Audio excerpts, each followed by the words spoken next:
ဒါလေးကနှင်းနေကြနေရပါဗျာနှင်းနေအများကြီးကြနေပါပြီဒီလိုနှင်းကြတဲ့အချိန်လေးဆိုမအေးပါဘူးခင်ဗျာဟိုနှင်းမကြရင်တော့တော်တော်အေးပါတယ်နှင်းကြရင်တော့မအေးပါဘူးဒါလေးက Frankfurt မှာပထမအဦးဆုံးကြရဲ့နှင်းမို့လို့ကျွန်တော်အပြင်ထွက်ပြီးဗီဒီယိုရိုက်ခဲ့ပါတယ်ဂျာမနီနိုင်ငံရဲ့မြူနစ်တို့ဘာလင်တို့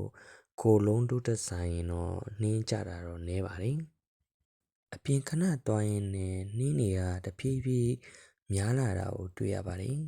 ။နှင်းကြတာကျွန်တော်တော်ပထမအဆုံးမဟုတ်ပေမဲ့မမြင်ဘူးတဲ့လူတွေတော်ပထမအဆုံးဖြစ်မယ်လို့ကျွန်တော်မျှော်လင့်ပါတယ်။အဲအကြောင်းကိုကျွန်တော်ဒီဗီဒီယိုကိုရိုက်ရခြင်းပဲဖြစ်ပါတယ်။အဲ့တော့ဒီနှင်းကြတာကိုကြည့်ရင်လည်းပျော်ရွှင်လိမ့်မယ်လို့မျှော်လင့်ပါတယ်။အားလုံးကိုအထူးကျေးဇူးတင်ပါတယ်ခင်ဗျာ။